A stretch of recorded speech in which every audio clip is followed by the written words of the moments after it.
Mesdames, Messieurs, bonsoir et merci de suivre le 20h de la télévision du Burkina. À la une de l'actualité, les concertations se poursuivent au ministère de la Santé. Depuis 15h cet après-midi, le syndicat des travailleurs de la santé humaine et animale échange avec les autorités pour arriver à une trêve. Le mot d'ordre de grève du Sincha est donc toujours d'actualité. Les sinistrés du marché Nyoko 2 reçoivent le soutien de l'Union pour le progrès et le changement. L'incendie survenu le 10 mars dernier a causé d'importants dégâts en laissant les commerçants dans le désarroi. Pour l'UPC, ces derniers doivent eux-mêmes soutenir les efforts des autorités. Nous sommes le 13 mars et cela fait un an, jour pour jour, que la Côte d'Ivoire était touchée par une attaque terroriste. L'attentat de la cité balnéaire de Grand Bassam qui a fait 19 morts avait été revendiqué quelques jours plus tard par Alchemy. Le pays tout entier a observé ce jour à 12h45 une minute de silence en hommage aux victimes. Ils ont certainement observé cette minute de silence. Ici à Ouagadougou, les membres de la délégation du ministère des Transports ivoiriens sont au Burkina dans le cadre du renforcement de l'axe Ouagadougou-Yamoussoukro. Ils ont été reçus en audience par le chef du gouvernement. La synthèse avec Pawandrogo, Jean Zorgo et Draman Dadian. Pour sa première visite de travail au Burkina, en tant que ministre des Transports de la Côte d'Ivoire, Amadou Kone est accompagné par son homologue burkinabé chez le Premier ministre Paul Kabatiba. Ils entendent renforcer l'axe Abidjan-Ouagadougou et faire du transport un véritable levier de développement des deux pays. Donc nous avons parlé du chemin de fer. Vous savez qu'il y a cet important projet donc, de réhabilitation du chemin de fer. Abidjan-Ouagadougou avec un prolongement donc, à Kaya. Nous avons aussi parlé de transport aérien. Nous on a Air Côte d'Ivoire, il y a Air Burkina. Donc, comment est-ce que nous allons donc, renforcer la coopération aussi donc, à ce niveau? La fluidité du trafic routier a aussi été abordée au cours de ces échanges. Et le ministre Kone rassure, le projet de l'autoroute Ouaga-Abidjan prend forme lentement mais sûrement, car selon lui, la volonté politique y est de part et d'autre. Et avant de se rendre à la primature, le ministre Amadou Kone et le reste de la délégation ont nourri des échanges avec leurs homologues burkinabés sur la table de la rencontre des projets comme la réhabilitation du chemin de fer ou encore l'amélioration de l'espace aérien entre les deux pays. Les transports comme outil d'intégration économique, c'est là tout l'enjeu de la rencontre commentée pour nous par David Bambara et Christine Oumoussissé. Le Burkina Faso et la Côte d'Ivoire se parlent. Et le sujet d'échange, comment promouvoir le secteur du transport entre les deux pays voisins. Une rencontre entre les deux ministres en charge de la question, avec pour objectif la mise en synergie de leurs actions. Il s'agit du premier groupe qui va travailler sur ce qui est ferroviaire. Ensuite, il y aura un autre groupe qui va travailler sur l'aérien. Donc, tout ce qui est coopération aéronautique entre les deux pays. Et enfin, le troisième groupe sur les corridors. Donc, tout ce qui est transport du port d'Abidjan ou de San Pedro jusqu'au Burkina. Des réformes ont déjà été engagées par les deux pays pour le développement du secteur des transports. Et à cette rencontre, les attentes sont nombreuses. Donc les attentes sont simples. Il s'agit de faire en sorte qu'il y ait donc une circulation entre donc la Côte d'Ivoire, notamment Abidjan et Ouagadougou, beaucoup plus fluide. Donc nous allons examiner donc ensemble toutes les décisions qui peuvent être prises pour que cela se fasse, au-delà même des directives et des règlements communautaires qui existent. La deuxième chose, il y a cet important projet ferroviaire dont le ministre a parlé tout à l'heure et il nous faut prendre des décisions. La réhabilitation du chemin de fer Abidjan-Kaya permettra à terme une exploitation du chemin de fer dans des conditions optimales de sécurité et de confort pour le transport des voyageurs et de marchandises. Une réhabilitation qui sera à la charge du groupe Bolloré et va coûter 262 milliards de francs CFA. On en vient à cette visite initiée par l'UPC. Le parti de Zéphirin Diabré est allé apporter soutien et réconfort aux sinistrés du marché Nyoko 2. Le 10 mars dernier, un incendie s'était déclaré dans ce marché causant de nombreux dégâts matériels. Le compte rendu de cette visite avec Adama Giti et Tanga Kafando. La délégation conduite par Rabi Yamiogo dit être venue constater les dégâts et compatir à la douleur des commerçants. Et c'est avec le Ranaba, le chef du marché, que la délégation découvre, hangar par hangar, l'ampleur des dégâts. Rien n'a été sauvé dans ce marché. Tout est parti en fumée, que ce soit les pagnes, les céréales ou les condiments. Quant à l'incendie, nous n'avons vu que du feu. On ne peut vraiment rien dire sur ses origines.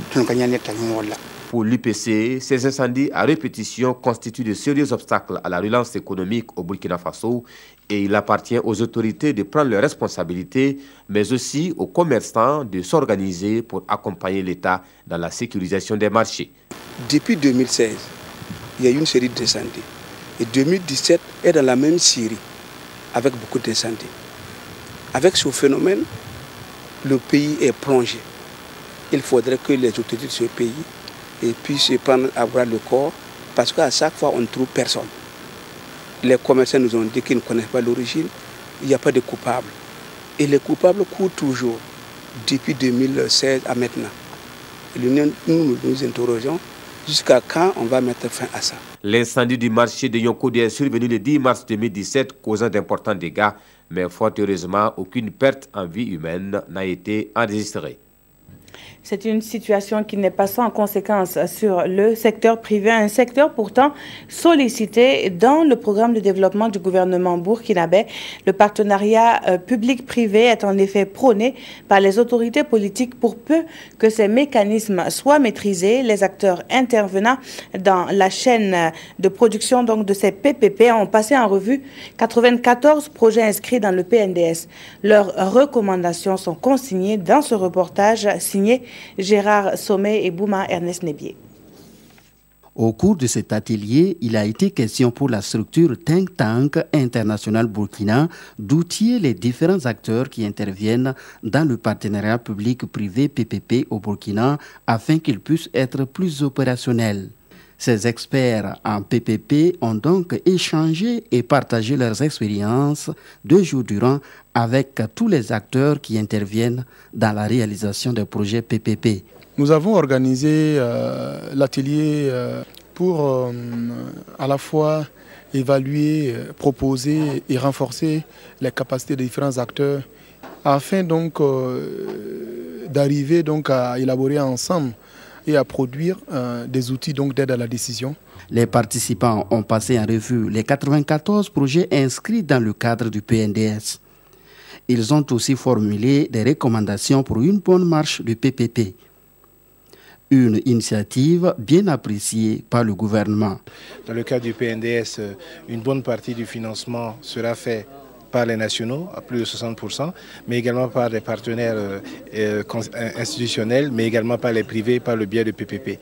Donc il est important que nos différents acteurs au niveau des ministères puissent partager les bonnes pratiques, voir comment on préserve la qualité du Burkina sur le marché financier, comment on assure justement que l'endettement ne soit pas excessif et comment surtout on évite les pièges qui peuvent exister dans des contrats qui ont été mal montés. Venus des secteurs publics et privés, les participants ont reçu au terme de l'atelier des attestations de participation.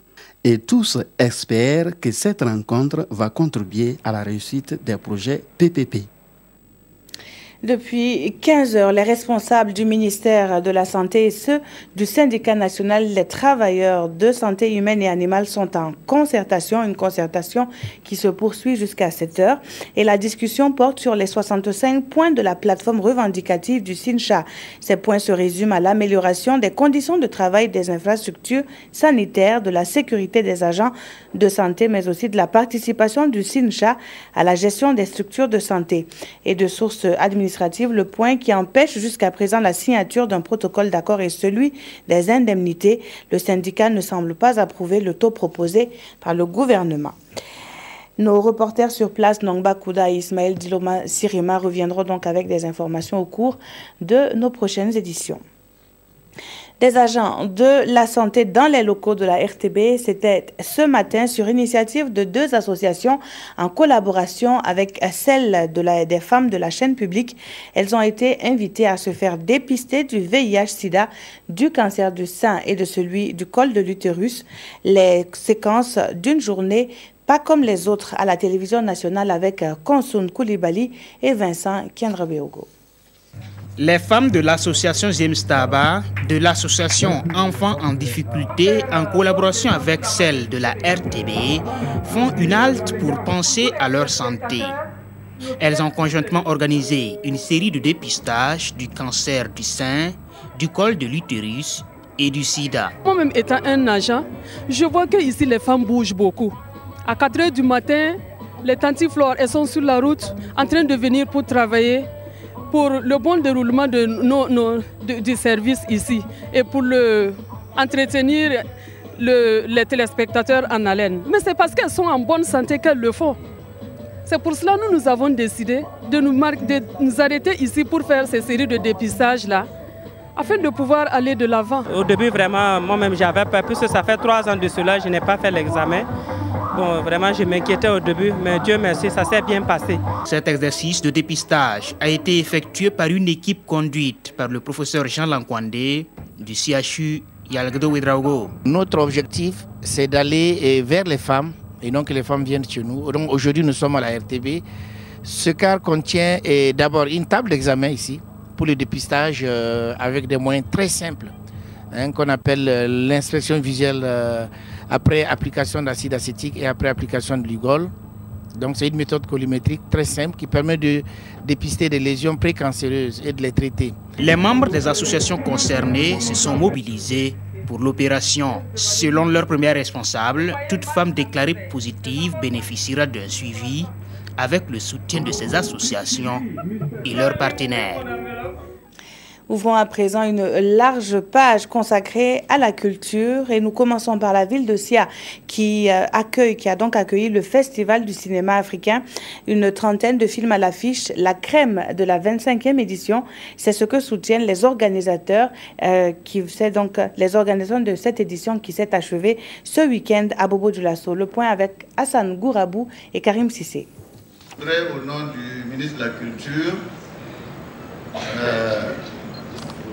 ne pas dire moteur ça tourne, mais simplement dire déclarer, lancer le FESPACO à Bobo-Dioulasso. C'est ainsi parti pour FESPACO Bobo 2017. Pendant 4 jours, les cinéphiles bobolais pourront suivre quelques films projetés lors de la 25e édition du FESPACO. Nous sommes venus à Bobo avec 34 films exactement, qui sont donc répartis dans différentes catégories. C'est-à-dire que vous avez des fictions long métrages, des courts métrages, des séries télévisuelles, des documentaires. Pour cette édition, c'est la Maison de la Culture de Bobo-Dioulasso et l'Institut français qui sont retenus comme salle de ciné. Les organisateurs invitent donc le public bobolais à prendre d'assaut les lieux de projection afin de pouvoir non seulement suivre les films sélectionnés, mais aussi encourager les cinéastes et acteurs qui ont effectué le déplacement de la ville de Sia. Ce n'est pas une fiction, mais une coutume respectée depuis bien longtemps. Le Dima de Yako fait allégeance au Moronaba. C'est un rituel que doit effectuer tout chef de la localité après son intronisation. Pour l'occasion, nos caméras ont pu s'introduire dans le palais de l'empereur d'Emosé. Aminata Gansonré, Zali Sassanfo, reportage.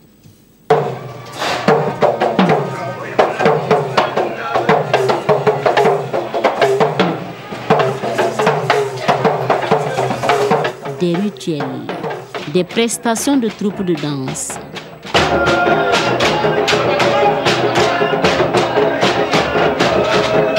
On souhaite ainsi la bienvenue au Dima de Yako chez le Moronaba Bango. Une visite obligatoire qui rentre dans le cadre de son intronisation. Je suis à ma première visite chez le Moronaba et je remercie le chef des Mossé pour l'accueil. Je prie Dieu qu'il nous donne longue vie. C'est une tradition que nous devons respecter puisqu'il est notre chef suprême. Pour les habitants de Yako, c'est un honneur d'accompagner leur chef. Et ils disent accomplir cette obligation sociale avec beaucoup de fierté. Initié par nos grands-parents, c'est un rituel que nous devons obligatoirement soutenir. Nous profitons de l'occasion pour demander à nos enfants de nous accompagner dans nos coutumes. Les gens plaisantent avec, mais ces histoires de coutumes sont plus sérieuses que ça. Selon la tradition, chaque Dima de Yako doit rendre visite au Mogonaba dans les 3 années après son intronisation. C'est le lieu pour le nouveau chef de demander des conseils pour mieux accomplir sa mission. Allons à présent à Isuka. Isuka, c'est le premier quartier de la ville de Koudougou. Eh bien, dans le palais d'Isuka, une particularité, le guide et le protocole du chef est d'origine française. Depuis 16 ans, il exerce ces 2 fonctions aux côtés du chef. Une rencontre entre 2 mondes au nom du métissage culturel. C'est à voir dans ce reportage de Christine Koulibaly et Panwadrogo Janzongo. Palais d'Isuka. Ce décor traditionnel et muséal attire chaque année des milliers de visiteurs soucieux de prendre du bon temps, mais aussi curieux d'apprendre un pan de l'histoire des Yaméogo. Aussi sont-ils plus curieux quand cette histoire est contée par Rossi le Tengambiga. Les lions, c'est parce que le nom de la famille ici, c'est Yaméogo, Yamoyogo. C'est lui qui est allé conquérir la brousse. Donc le premier qui a dominé toute la brousse, qui a dominé tous les animaux de la brousse, c'est le lion. Donc il y a une identification entre les Yaméogo et les lions. Pour moi, il était en visite comme nous, mais quand on me l'a présenté comme un guide, je me suis dit que c'est bien parce qu'il s'est intéressé à notre culture, il s'est investi, il est resté et il a voulu expliquer la culture aux autres personnes qui veulent savoir. La passion de découvrir l'autre a permis à Patrick Rossi, français d'origine, issu de la région de Bordeaux, de maîtriser les us et coutumes de la chefferie d'Isuka et de l'expliquer avec dextérité aux visiteurs. J'ai appris l'histoire de la famille Yaméogo, j'ai appris les comportements des uns et des autres, les situations qui doivent être faites. Je me suis introduit dans la culture Mwaga. Intellectuellement, je suis curieux. Chaque week-end, quand je suis là, je lui raconte une portion. Au départ, c'était comme ça. Je lui raconte une portion, je lui explique ce qui se passe et il reprend et je corrige jusqu'à ce que on arrive à une version définitive. Et c'est avec ça qu'il répercute au monde.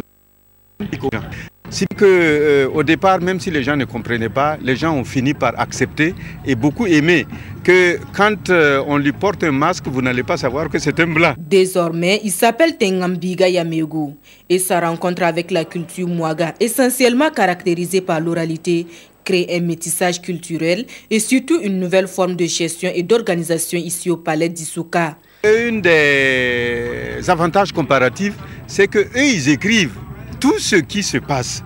Nous, on compte tout ce qui se passe. On dit oui, il y avait beaucoup de monde, mais combien de monde? Et tout ce qui se passe, comme votre visite à Isuka aujourd'hui, a été transcrit par lui et restera pour la postérité. La chefferie, aujourd'hui, j'entends, doit s'organiser. C'est-à-dire, qu'est-ce que ça veut dire s'organiser? Il faut planifier. Par exemple, il faut planifier les visites, il faut planifier les interventions, il faut planifier tout ce que nous entreprenons comme aménagement au sein de la chefferie. Et tant que cela n'est pas planifié, c'est compliqué. Et pour le chef d'Isuka, la présence de Patrick Rossi apporte un aspect cartésien à la chefferie et la modernise, chose nécessaire aujourd'hui à sa pérennisation. Le stade municipal Joseph Konombo a ouvert ses portes au public pour un concert d'hommage. Plusieurs artistes modernes et traditionnels ont rivalisé de talent pour dire merci à un promoteur immobilier. Les raisons d'un tel concert dans ce compte rendu signé Gérard Sommet, Salifou Belem et Vincent Kendrebeogo. Il n'y avait pas assez de place pour le public au stade municipal Joseph Konombo ce dimanche. C'est là que des artistes nationaux ont dressé leur tribune et se sont succédés sur scène pour un grand concert. Un concert donné en hommage à un homme, Abdoul Ouedraogo, dit Abdoul Service. Ce promoteur immobilier est à la une de l'actualité des œuvres caricatives au Burkina Faso.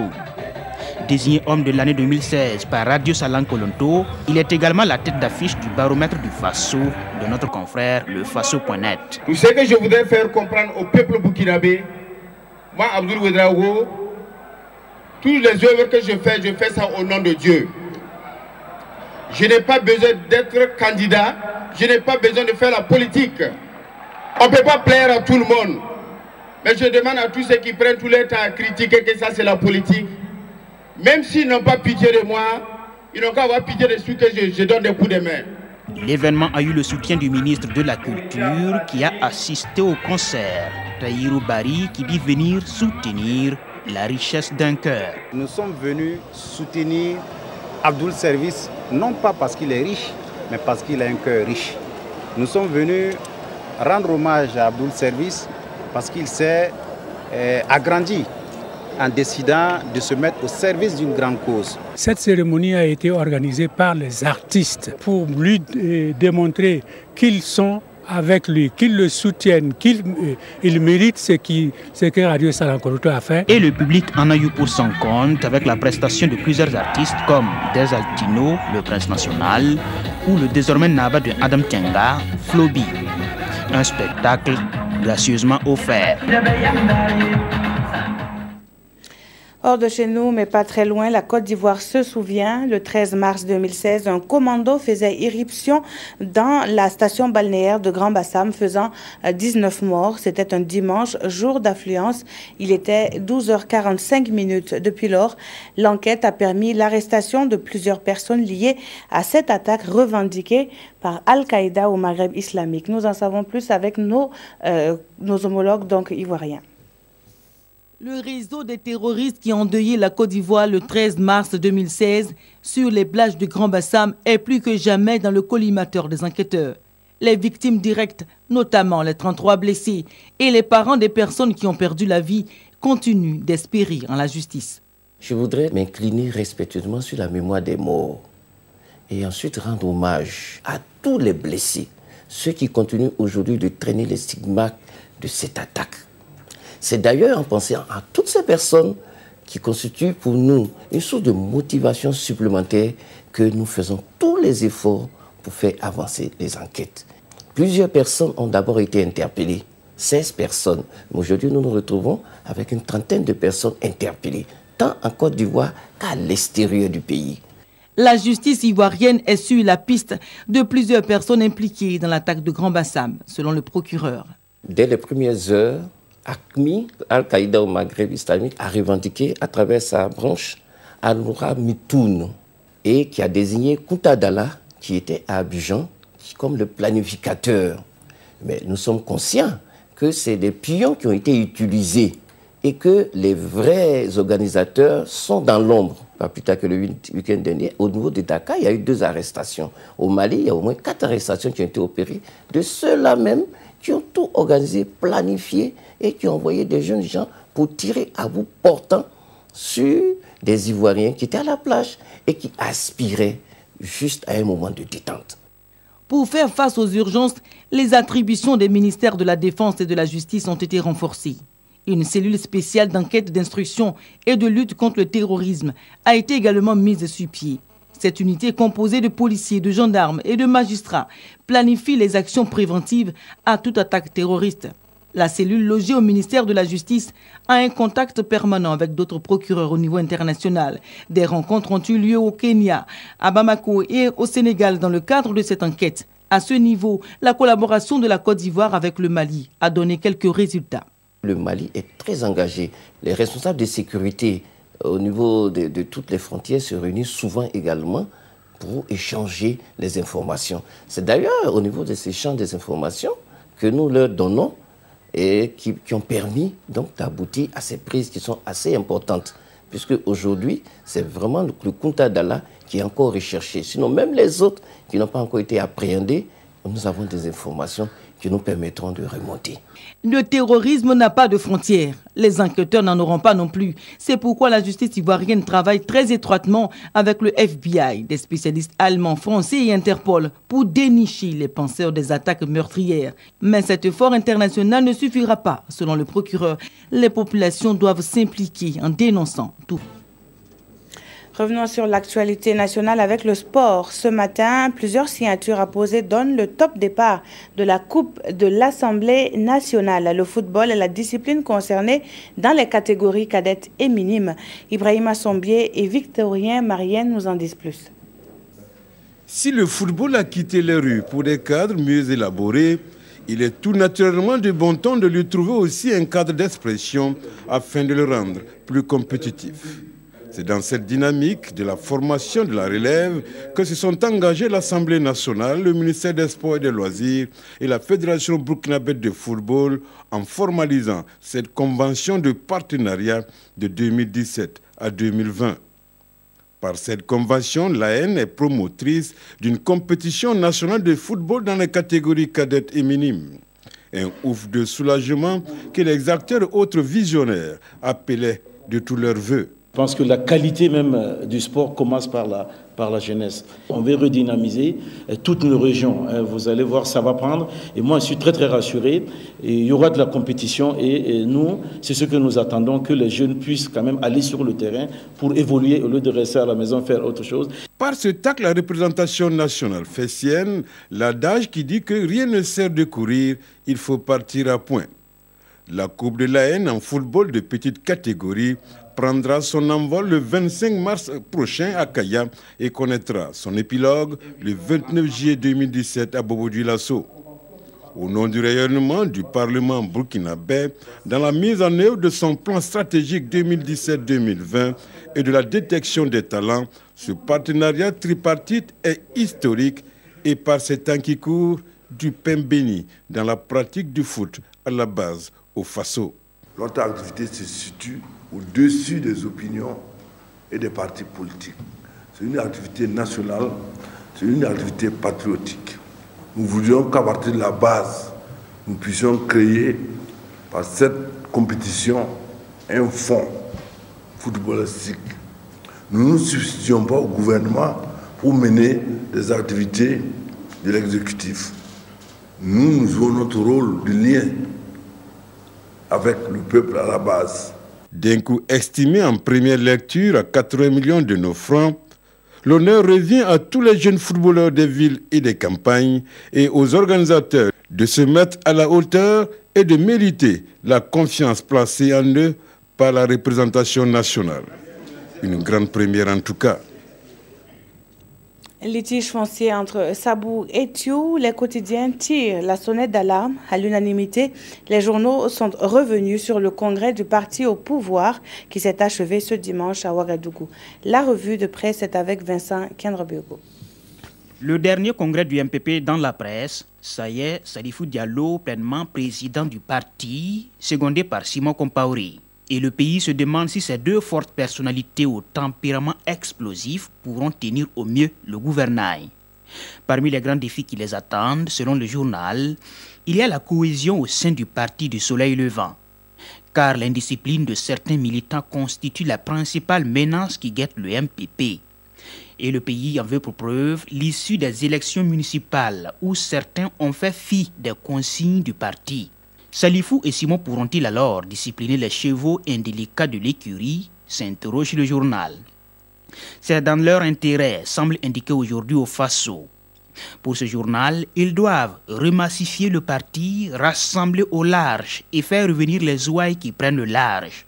De toute façon, l'opposition se pourlèche les babines et attend le bon moment pour attaquer. Tension entre Sabou et Thiou dans le Boulkiamde, c'est l'Obs qui lance l'alerte à sa une. Un litige frontalier entre les deux communes rurales serait à l'origine de quelques saccages pendant ce week-end. Le calme est retrouvé, mais pas la solution définitive. Plus un seul jour sans parler du cas du Nord dans la presse, constate l'éditorial de Sidoya. Et si les médias étaient la solution ? On ne demande pas aux forces de défense et de sécurité de dévoiler leur stratégie ou de médiatiser leur position dans le Sahel, mais savoir faire usage des médias pour expliquer les actions en cours est nécessaire, écrit l'éditorialiste. Après l'attaque du 15 janvier, plus aucune nouvelle sur cette affaire, contrairement aux autorités ivoiriennes qui informent le peuple de l'évolution du cas de Grand Bassam. Les Burkinabés ont besoin d'être rassurés, affirme le journal. et merci d'avoir suivi le nôtre. Très bonne suite de programme sur la télévision du Burkina.